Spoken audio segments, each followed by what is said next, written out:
अभिवादन स्वीकार करें रामचंद्र मौर्य का। हमारे चैनल में आपका स्वागत है। साथियों, कुछ समय पहले गृह मंत्री अमित शाह ने उत्तर प्रदेश की एक रैली में कहा था कि जब योगी जीतेंगे तभी मोदी प्रधानमंत्री बनेंगे केंद्र में। इसका मतलब कि अगर योगी हार गए तो क्या प्रधानमंत्री नरेंद्र मोदी भी हार जाएंगे 2024 में? और अगर योगी जीत जाते हैं तो क्या गारंटी है कि 2024 में फिर से प्रधानमंत्री तीसरी बार नरेंद्र मोदी प्रधानमंत्री बनेंगे? हालात और परिस्थितियां हमेशा बदलती रहती। अभी 2024 का चुनाव 3 साल है और यूपी का चुनाव 3 महीने बाद होने वाला है। तो इन 3 सालों में क्या परिस्थितियां होगी, इसके बारे में पूर्वानुमान करना एक बमुश्किल काम है। वैसे भी राजनीति में हालात हमेशा बदलते रहते हैं। 24 घंटे के अंदर भी कहीं कहीं समीकरण बदल जाते हैं और जीत जिसकी होती रहती है वो हार जाता है और जिसकी हार होती रहती है वो जीत जाता है। साथियों, क्या इतना आत्मविश्वास अमित शाह को, योगी को और बीजेपी को है कि भारतीय जनता पार्टी 2022 में फिर से सरकार बनाएगी और योगी मुख्यमंत्री बनेंगे? अगर है तो इसे अति आत्मविश्वास कहा जाएगा, क्योंकि जो हालात हैं, जो परिस्थितियां हैं, जो समस्याएं हैं, वो सब योगी और बीजेपी के खिलाफ है। किसी भी नजरिए से देख लीजिए। पंचायत चुनाव देखा आपने, बुरी तरह से हारी बीजेपी। पंचायत चुनाव ने ही संकेत दे दिया है कि बीजेपी की हार होने जा रही है।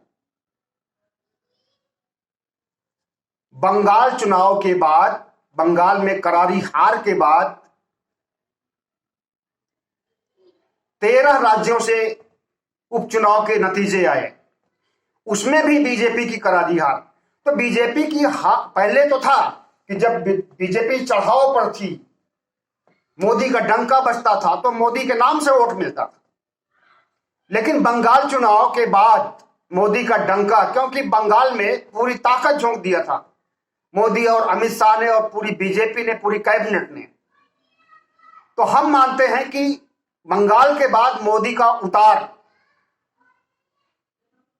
एक होता है कि पहाड़ पे चढ़ा जाता है और चढ़ने के बाद उतरा जाता है।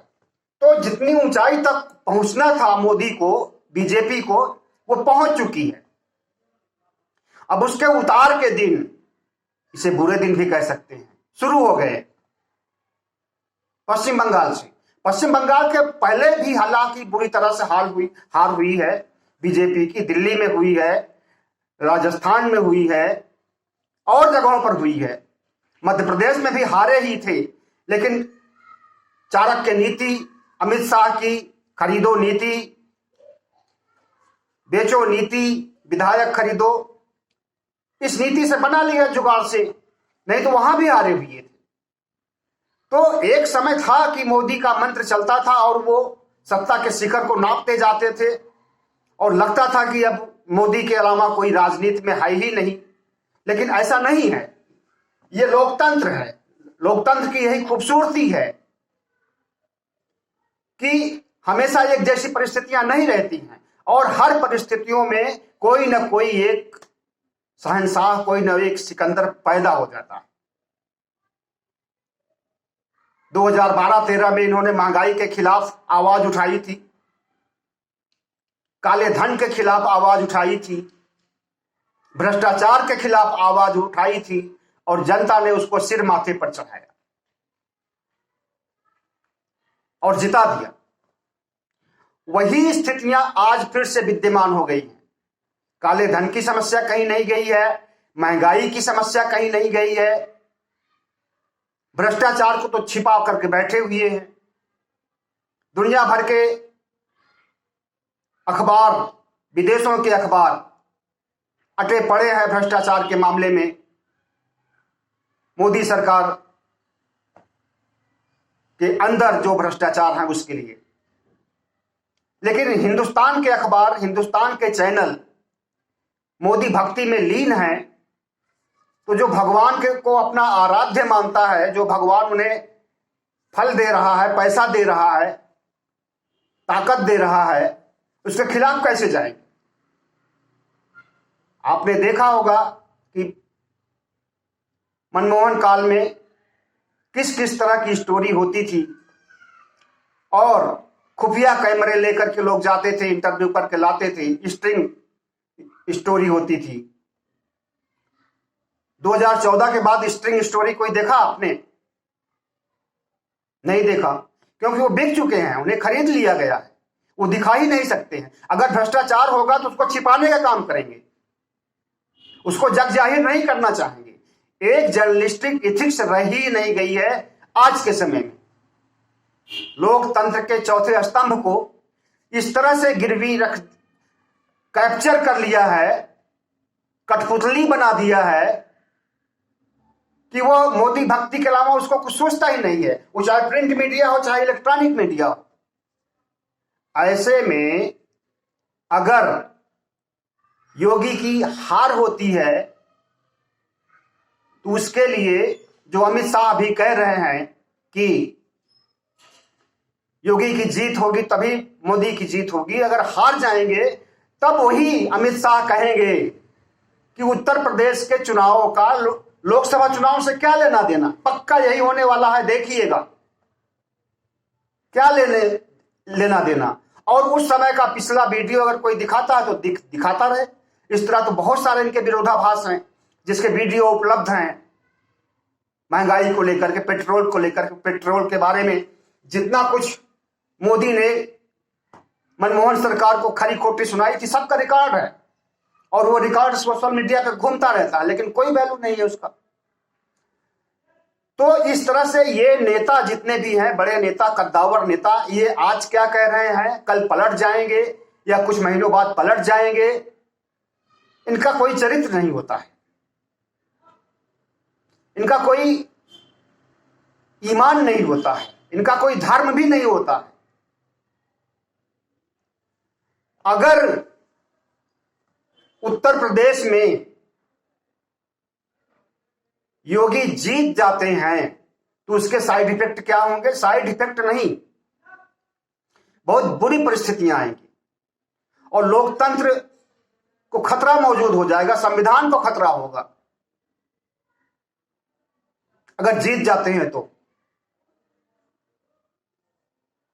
क्योंकि विगत कुछ महीनों से जो आरएसएस, बजरंग दल, हिंदू महासभा की गतिविधियां चल रही हैं और हिंदू राष्ट्र का मसला उठाया जा रहा है और हिंदू और हिंदुत्व को चर्चा पर छेड़ दिया गया, चर्चा हो रही है, और साथ ही फिल्म जगत की हीरोइन के कंधे पर बंदूक रख करके आजादी को भीख बताया जा रहा है। वो सब आरएसएस की एक सोची समझी रणनीति है, कांग्रेस को डाउन करने का, कांग्रेस को ध्वस्त करने का, कांग्रेस को जो मृत अवस्था में है उसे पुनर्जीवित होने का अवसर नहीं देना चाहते। मतलब कि नेहरू का कोई योगदान नहीं, गांधी का कोई योगदान नहीं, जितने भी राष्ट्रवादी नेता थे उनका कोई योगदान नहीं, जितने भी क्रांतिकारी थे उनका कोई योगदान नहीं, सिर्फ आरएसएस का योगदान था। और वो आरएसएस, वो हिंदू महासभा का लड़ाई से, अंग्रेजों के खिलाफ लड़ाई से कोई मतलब नहीं था। तो इसलिए अगर लोकतांत्रिक शक्तियां अपनी ताकत लगा करके जीतती हैं, गरम दल नरम दल दोनों मिलकर के अंग्रेजों से लड़ाई जीतते हैं और आजादी हासिल करते हैं, तो उसको भीख बता करके उन सबको अपमान किया जा रहा है, गांधी जी का भी अपमान किया जा रहा है, लोकतंत्र का अपमान किया जा रहा है। तो साथियों वो अलग मुद्दा, उस पर फिर बाद में चर्चा होगी। अभी हम देखते हैं कि यूपी चुनाव में ऊंट किस करवट बैठेगा और क्या स्थितियां होने वाली हैं, भविष्य में कुछ महीनों में क्या क्या होने वाला है, उसकी संभावनाओं पर विचार करते हैं। अगर समाजवादी पार्टी फिर से सत्ता में आती है तभी उत्तर प्रदेश का विकास हो पाएगा। उसके लिए हमारे पास पुख्ता सबूत भी। जब समाजवादी पार्टी 2012 से लेकर के 17 तक थी तो उसकी जीडीपी पर किसी ने ध्यान नहीं दिया होगा। जीडीपी का मतलब होता है विकास दर। उसकी विकास दर पर किसी ने ध्यान नहीं दिया।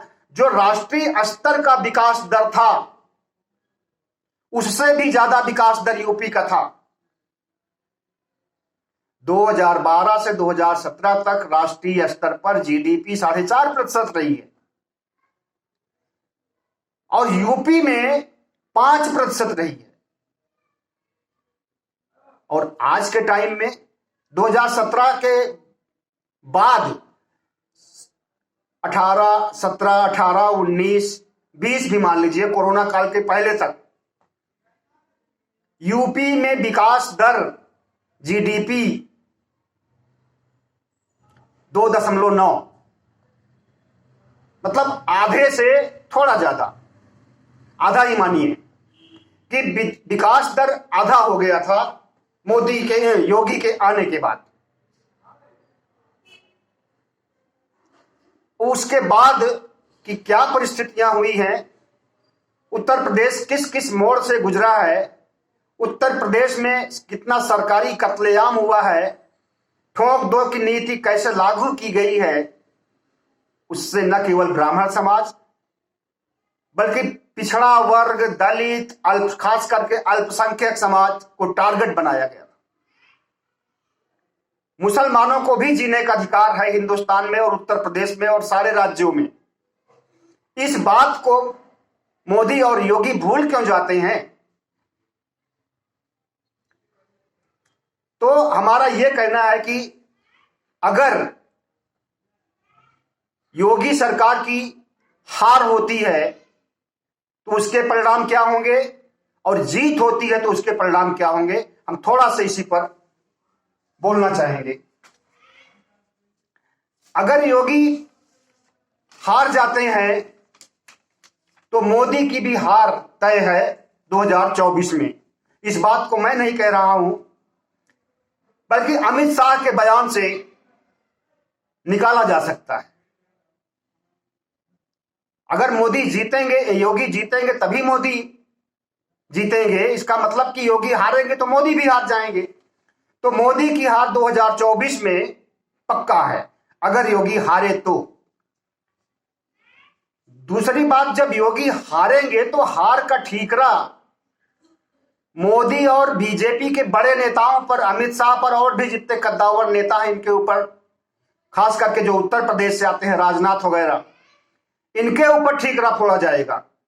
वैसे जैसे हिमाचल प्रदेश के मुख्यमंत्री ने मोदी के ऊपर ठीकरा फोड़ा है कि अगर महंगाई न होती तो ऐसी हार नहीं होती, ठीक इसी तरह से योगी भी सारा ठीकरा मोदी पर फोड़ेंगे और मोदी गुट चुप नहीं बैठा रहेगा। मोदी गुट में अमित शाह हैं जो कि बहुत बड़े कद्दावर नेता, क्या खूंखार नेता भी कह सकते हैं, और बहुत बड़े मैनेजर हैं भारतीय जनता पार्टी के। वो चुप नहीं बैठेंगे, योगी को करारा जवाब देंगे। इस तरह से योगी और मोदी सरकार बीजेपी में एक बहुत बड़ा खतरा उत्पन्न हो जाएगा जब दो ग्रहों में भिड़ंत होगी। तो ग्रह कौन सा है आप समझ रहे हैं। तीसरी तरफ ओबीसी समाज खुश होगा योगी के हारने पर, क्योंकि इसी सरकार, इसी बीजेपी सरकार ने, इसी मोदी सरकार ने और इन्हीं मोदी जी ने ओबीसी जनगणना पर रोक लगा दी थी और आरक्षण को निष्प्रभावी कर दिया है। केशव भी खुश होंगे, अंदर ही अंदर खुली हंसी नहीं होगी, अंदर अंदर खुश होंगे। और भी जितने ओबीसी नेता हैं, योगी की हार पर वो भी जश्न मनाएंगे बीजेपी के। महंगाई, कोरोना, बेरोजगारी के लिए सिर्फ और सिर्फ केंद्र को जिम्मेदार ठहराया जाएगा कि केंद्र की वजह से महंगाई है, केंद्र की वजह से कोरोना प्रबंधन नहीं हो पाया, पैसे नहीं थे, केंद्र की वजह से बेरोजगारी है। मतलब हार के जितने कारण होंगे सब वो केंद्र के ऊपर थोपे जाएंगे योगी के द्वारा। अगली और महत्वपूर्ण बात कि बीजेपी में असंतोष व्याप्त होगा। मोदी से नाराज अभी भी लोग हैं पार्टी में, बीजेपी में, और भारी मात्रा में लोग हैं, बड़ी मात्रा में हैं। कुछ तो मुखर भी हैं। बहुत से सांसद ऐसे हैं जो नाराज होने के बाद मुंह बंद किए हुए हैं, लेकिन बहुत से सांसद ऐसे भी हैं जो नाराज होने के बाद मुंह खोल भी रहे हैं, लेकिन उनके खिलाफ कोई कार्रवाई नहीं की जा रही, इसलिए कि पार्टी टूट जाएगी। वसुंधरा को आप जानते होंगे, वसुंधरा राजे, जो केंद्र में भी मंत्री रह चुकी हैं और राजस्थान की भी मुख्यमंत्री रह चुकी हैं। मोदी से उनका 36 का आंकड़ा है, 36 का संबंध है। न मोदी को वसुंधरा सुहाती है और न वसुंधरा को मोदी। इस तरह से राजस्थान में इनके पतन का कारण एक यह भी है कि पार्टी में वसुंधरा और मोदी में सामंजस्य नहीं है। मोदी के जिस रूप में प्रस्तुत किया जाता है उसका समर्थन नहीं करती है वसुंधरा।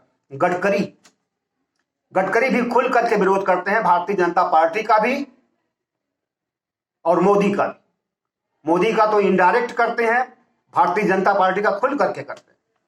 वरुण गांधी, मेनका गांधी, सुब्रमण्यम स्वामी, सत्यपाल मलिक, खुल्लम खुल्ला सब लोग बीजेपी की भर्त्सना कर रहे हैं, आलोचना कर रहे हैं। मतलब कि जो पार्टी एक समय अनुशासन के लिए जानी जाती थी, वो पार्टी अब अनुशासनहीनता में के मामले में बुलंदियों पर जा रही है, आसमान को छू रही है। और बहुत से असंतुष्ट बैठे हुए हैं, चुप हैं। जिस दिन यूपी का रिजल्ट आएगा उस दिन उनका भी मुंह खुल जाएगा निश्चित रूप से। और ऐसी भी स्थिति हो जाए कि बीजेपी में बिखराव भी हो सकता है योगी के हार के बाद।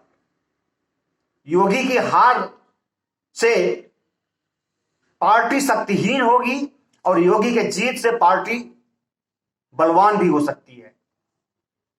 बलवान तो उतना नहीं होगी जीतने के बाद जितना कि हारने के बाद पार्टी में बिखराव होगा और पार्टी शक्तिहीन होगी। सपा आएगी, अगर योगी की हार होती है तो सपा आएगी, और सपा का आत्मविश्वास, विपक्ष का आत्मविश्वास इतना बढ़ जाएगा कि जो आज इनकी 71 सीटें लोकसभा में जा रही है, 31 से घटकर 17 हो जाएगा, 71 का उल्टा हो जाएगा।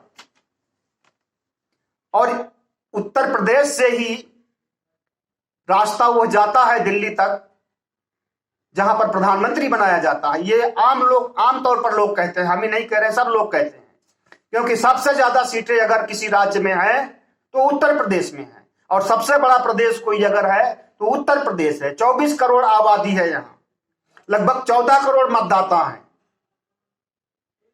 तो 14 करोड़ मतदाताओं का सीधे से जो है मोहभंग हो जाएगा योगी के हारने के बाद, और ये 14 करोड़ मतदाता मोदी को वोट नहीं देंगे, अपवाद के तौर पर कुछ दे भी सकते हैं। तो इस तरह से 71 से 17 पर आ जाएंगे निश्चित रूप से, 17 से भी कम हो सकते हैं। और जब 17 से कम होते हैं और 17 पर भी आ जाते हैं तो भारतीय जनता पार्टी की फिर से सरकार वहां नहीं बनने वाली है। ठीक बोल गए अमित शाह कि अगर योगी हारेंगे तो मोदी हारेंगे। तो यही सब कैलकुलेशन करके उन्होंने बोला होगा, जो जीतने के लिए बोला है। विपक्ष का हौसला बढ़ेगा और विपक्ष और ज्यादा शक्तिशाली हो जाएगा। इस तरह से अगर योगी जीतते हैं तो क्या उसके साइड इफेक्ट हो सकते हैं? साइड इफेक्ट नहीं, डायरेक्ट इफेक्ट क्या हो सकते हैं? योगी का कद बढ़ेगा और ये प्रधानमंत्री बनना चाहेंगे 2024 में, मुख्यमंत्री पद को ठुकरा करके। ठोक दो की राजनीति आसमान चढ़ेगी और उत्तर प्रदेश में फिर से आपराधिक राज्य शुरू हो जाएगा। सांप्रदायिकता बढ़ेगी, मुस्लिमों के प्रति खतरा बढ़ेगा और हिंदू राष्ट्र को अमली जामा पहनाने के लिए फिर से ये लोग अपनी पूरी ताकत लगाएंगे 2025 तक हिंदू राष्ट्र बनाने के लिए भारत को। क्योंकि 100 साल पूरे हो रहे हैं आरएसएस के, और 100 साल पूरे होने के खुशी में ही ये लोग भारत को हिंदू राष्ट्र बनाना चाहते हैं। अगर योगी जीतता है तो बहुत संभावना है कि भारत हिंदू राष्ट्र बनकर के रहेगा और मनुस्मृति को लागू करेगा, संविधान को हटाकर फेंक देगा कूड़ेदान में। हिंदुत्व की अवधारणा को बल मिलेगा और जब ये सब गतिविधियां होगी तो हमारा लोकतंत्र खतरे में आएगा। बहुत बहुत धन्यवाद, बहुत बहुत धन्यवाद। हो सके तो हमारा चैनल सब्सक्राइब कीजिएगा, लाइक कीजिएगा, शेयर कीजिएगा।